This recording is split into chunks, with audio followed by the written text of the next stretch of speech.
Have you ever wondered how toxic a place is for you to live there? Is the air you're breathing safe? What about the ground you're walking on? The yard that your kids are playing in? The dirt that you're gardening in? What about the water coming out of your tap?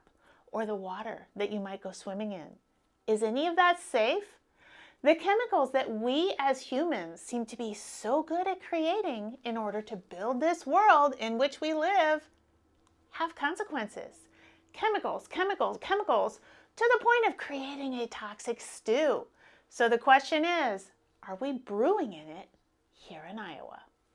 Hi, if you're new here to my channel, my name's Emily Farber, your favorite Iowa YouTubing realtor. I help people buy and sell real estate all over the greater Iowa City area, and I create video content all about Iowa to help people just like you make smart decisions when it comes to moving to, from, or around the state of Iowa. If you like that sort of thing, consider subscribing and hit that thumbs up button. So most of the time when people contact me to move to Iowa or anywhere really, they want to know things like home prices, schools, crime rates, neighborhood proximity to their job, and amenities that they need to frequent on the regular. What people don't often ask about is how toxic a city is. It seems like the kind of thing that we should be collectively talking about if we want to create places to live that are safer from toxic chemicals. The EPA actually has a website you can visit which will show you the most toxic facilities in each state and how much stuff that facility is dumping out into the air, water, or ground. We're going to hop on over to this website and take a look around so that I can show you some things. Now, before you freak out, keep in mind that there is no perfectly pristine place anywhere anymore. There's pollution on Mount Everest. There's litter in outer space. So be realistic in your expectations and interpretation of what you learn. Pretty much if it's not one thing, it's another.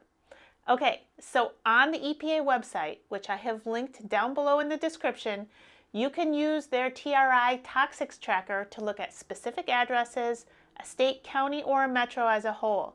You can also investigate watersheds, tribal land, or TRI facility, and that means just a factory or a facility specifically. Okay, let's take a look at the state of Iowa. Each one of these dots represents a facility that reports to the EPA. The darker the purple dot means the greater number of pounds of releases, whatever those may be, from that facility. If you toggle from released to potential harm, that may give you an idea of areas you should be more concerned about if you're considering living there. You can hop on over into a release pie chart to see what chemicals exactly are being released, and then click on the tab for chemicals to learn about what the potential health effects could be with long-term exposure to those chemicals. Okay, let's talk about another source of toxins, the water you drink. Is it safe? The EPA has found that many of Iowa's major urban water drinking supplies are contaminated with toxic levels of nitrates. Nitrates can come from concentrated animal feeding operations, aka feedlots, of which Iowa has a lot. But that's not the only problem. Iowa's water quality issues also include sedimentation from soil erosion, excessive nutrients from chemical fertilizers, high levels of fecal bacteria, harmful algae blooms, and fish kills. In fact, more than half of Iowa's tested streams and lakes are classified as impaired. 10 to 30% of private wells in Iowa are polluted with elevated levels of bacteria, arsenic, and nitrate. Iowa's water quality ranks poorly, which means Iowa's public water systems have some heavy lifting to do in order to be in compliance with EPA health standards for water quality. What can you do about it? Well, you can filter your water in your house. Because I make so many videos about Iowa, I see a lot of comments, both positive and negative, about the state. One comment that stood out to me was a statement that Iowa had the second highest incidence of new cancer rates in the U.S. And in fact, Iowa's cancer rates were rising while the U.S. rates were falling. This concerned me, so I did some research. According to the Iowa Cancer Registry, there are 4 cancers that largely seem to explain Iowa's high and increasing cancer incidence: lung cancer, melanoma, breast cancer, and prostate cancer. If these cancers were removed from consideration, Iowa's overall cancer incident rate would become more like the rest of the U.S. So, what is the deal with Iowa and these 4 cancers? Lung cancer can largely be prevented. The 2 most common risk factors are tobacco use and long-term radon exposure. Tobacco causes over 80% of lung cancers, and 15% of Iowans still report smoking. All of Iowa is at high risk for radon exposure, as is the Midwest in general. Testing for radon is an important step you can take as a prospective home buyer when you are doing your due diligence on a home purchase.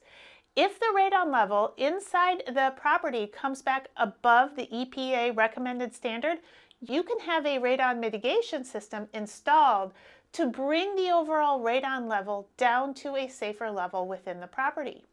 Iowa has the 9th highest incident rate of breast cancer in the U.S. Risk factors include alcohol and obesity. Iowa ranks 4th in the U.S. for binge drinking and 11th in the nation for obesity. Iowa has the 5th highest incident rate for melanoma. The primary driver of melanoma is exposure to ultraviolet light from the sun or tanning beds. The solution here seems pretty obvious. Wear your sunscreen and stop tanning. So Iowa has the 4th highest incident rate of prostate cancer amongst Black males and the 7th highest amongst white males. There are a few known risk factors, but evidence is starting to suggest that tobacco use, heavy drinking, obesity, and chemical exposures play a role in the development of prostate cancer. So while Iowa definitely has some work to do on a public health front in reducing new cancers, many of the cancer risk factors fall within more of lifestyle choices rather than simple environmental exposures. My intention with this video is to not scare you away from Iowa. I actually think Iowa is a great place to live. My intention is to provide you with information that you can utilize to make informed decisions for yourself on where you choose to live, as well as opening into the public discussion of issues that impact all of us. A healthier, safer world is something that we are all responsible for. Individuals, communities, farms, factories, the whole lot of us play a role in creating a world that is safer for all living beings. Hey, it's been fun, and I'll catch you later.